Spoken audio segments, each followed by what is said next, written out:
नमस्कार. आवाज माझा वृत्तवाहिनीत आपल्या सगळ्यांचं स्वागत. वळ्याच्या काही ठळक घडामोडींकडे.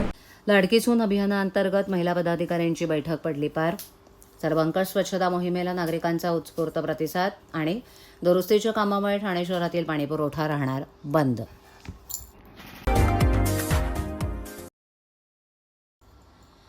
महाराष्ट्राचे उपमुख्यमंत्री एकनाथ शिंदे यांच्या आदेशानुसार तसंच महाराष्ट्र राज्य समन्वयक आणि शिवसेना महिला आघाडी प्रमुख मीनाक्षी शिंदे यांच्या मार्गदर्शनाखाली माजी नगरसेवक शिवसेना वागळे विभाग प्रमुख एकनाथ भोईर यांच्या अध्यक्षतेखाली शिवसेना शाखा जय भवानी नगर इथे लाडकी सून अभियानाअंतर्गत महिला पदाधिकाऱ्यांची बैठक उत्साहात पार पडली.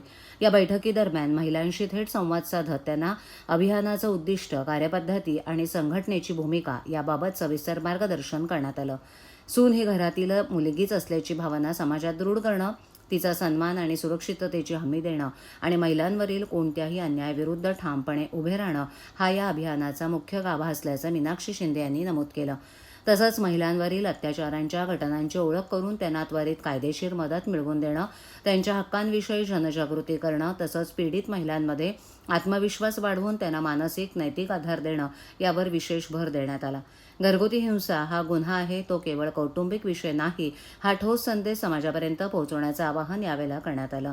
सासू-सून यांच्यातील नातेसंबंध अधिक सुदृढ, सन्मानपूर्वक आणि संवेदनशील बनवण्याचाही या अभियानाचा उद्देश असल्याचं सांगण्यात आलं.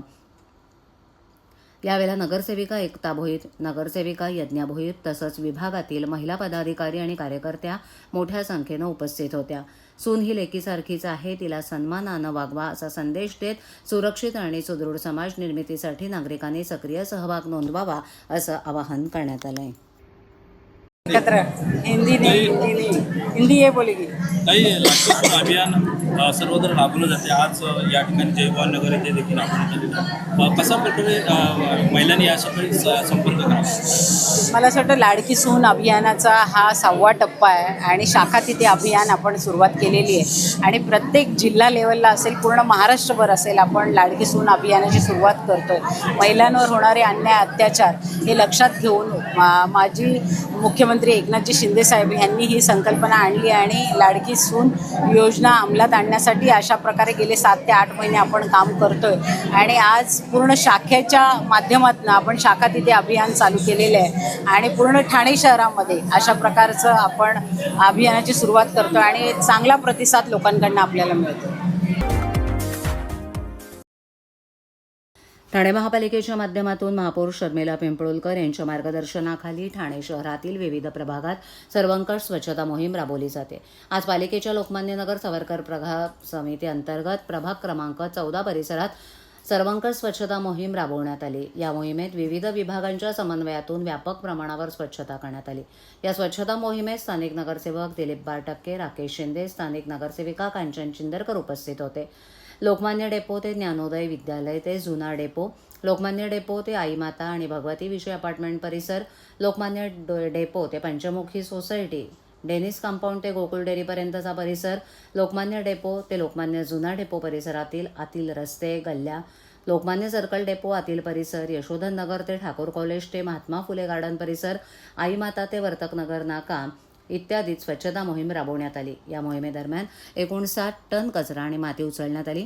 स्वच्छता मोहिमेत बांधकाम विभाग, अतिक्रमण विभाग, गार्डन विभाग, ड्रेनेज विभाग आणि घनकचरा व्यवस्थापन विभाग यांनी समन्वयानं काम केलं. यावेळेला आरोग्य अधिकारी डॉक्टर राणी शिंदे, कार्यकारी अभियंता संदीप सावंत, सर्व अभियंते, मुख्य स्वच्छता निरीक्षक शयूराज कांबळे उपस्थित होते.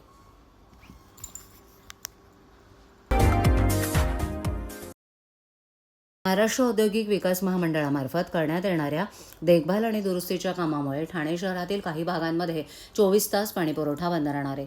गुरुवारी 7 मे रोजी दुपारी 12 वाजल्यापासून ते शुक्रवारी 8 मे रोजी दुपारी 12 वाजेपर्यंत हा शटडाऊन लागू राहणार आहे. जांभूळ जलशुद्धीकरण केंद्रातील जलाशय येथे बारवी गुरुत्ववाहिनी क्रमांक 1, 2 आणि 3 वर उन्नतीकरण तसंच तातडीच्या देखभाल दुरुस्तीची कामं हाती घेण्यात येणार आहेत. या कालावधीत दिवा मुंब्रामधील काही भाग वगळता कळवा या प्रभाग समित्यांमधील सर्व भागांमध्ये पाणीपुरवठा पूर्णपणे बंद राहणार आहे. तसंच वागळे प्रभाग समितीतील रुपादेवीपाडा, किसननगर क्रमांक 2, नेहरू नगर आणि मानपाडा प्रभाग समिती अंतर्गत कोलशेत खालचा गाव या भागाचा पाणीपुरवठा 24 तास बंद राहणार आहे. पाणीपुरवठा सुरू झाल्यानंतर पुढील 1 ते 2 दिवस कमी दाबानं पाणी मिळण्याची शक्यता आहे. त्यामुळे नागरिकांनी आवश्यक तेवढं पाणी साठवून ठेवावं आणि पाण्याचा काटकसरीनं वापर करावा असं आवाहन ठाणे महापालिकेच्या वतीनं करण्यात आलं आहे. ठाणे महापालिका क्षेत्रातील विविध परिसरात गेल्या काही दिवसांपासून पाणी टंचाईच्या झळा नागरिकांना सोसाव्या लागत आहेत. अशातच कळवा पूर्वेतील भास्करनगर, पवनपाडा, पवनपाडा भागातही महिन्यात केवळ 4 वेळा अवघ्या अर्ध्या तासासाठी पाणीपुरवठा होत असल्यानं संतापलेल्या नागरिकांसह आम आदमी पक्षानं पालिका मुख्यालयावर धडक दिली.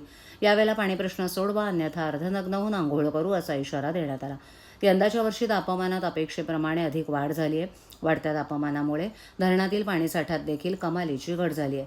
त्यात पावसाळा सुरू होईपर्यंत धरणातील पाणीसाठ्याचं नियोजन करण्यासाठी पाणी कपात लागू करण्यात येते. त्यामुळे शहरात पाणी टंचाईची समस्या निर्माण होतीये.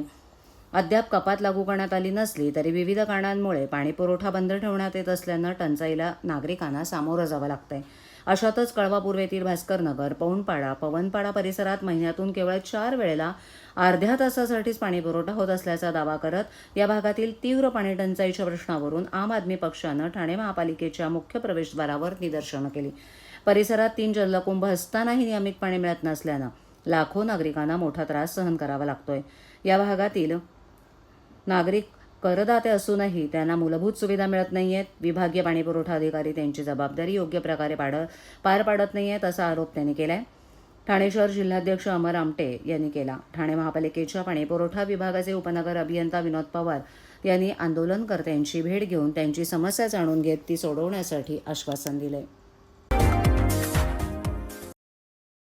परिवहन आयुक्त महाराष्ट्र राज्य मुंबई यांनी दिलेल्या पत्रानुसार आपल्या कार्यक्षेत्रातील सर्व रुग्णवाहिकांमध्ये दरपत्रक दर्शनी भागामध्ये लावून घेणं, त्याचप्रमाणे सर्व खासगी आणि सरकारी हॉस्पिटलच्या प्रवेशद्वारावर दरपत्रकाच्या प्रती प्रदर्शित करण्यात याव्यात. त्याचप्रमाणे स्थानिक वृत्तपत्रात सदर दरपत्रकाची प्रसिद्धी करावी असे आदेश देण्यात आलेत. आपण सदर आदेशाची अंमलबजावणी तात्काळ प्रभावानं करावी ही आपल्याला विनंती करण्यात येते. या संदर्भात हे निवेदन आज उपप्रादेशिक परिवहन अधिकारी रोहित काटकर यांना भेटून देण्यात आलं. यावेळेला या आदेशाची अंमलबजावणी करण्यासंदर्भात सविस्तर चर्चा करण्यात आली. पुढील आठवड्यात आदेशाच्या अंमलबजावणी करण्यासंदर्भात कृती करण्यासाठी कार्यालयात बोलावलं आहे. याविषयी निवेदन देण्यासाठी महाराष्ट्र नवनिर्माण सेनेचे ठाणे जिल्हा सचिव नैनेश पाटणकर, मनसे वाहतूक सेना जिल्हाध्यक्ष आशिष ढोके, मनसे उपशहर अध्यक्ष सुशांत डोंबे इत्यादी उपस्थित होते. याविषयी महाराष्ट्र नवनिर्माण सेनेचे ठाणे जिल्हा सचिव नैनेश पाटणकर यांनी प्रसारमाध्यमांशी बोलताना अधिक माहिती दिली आहे.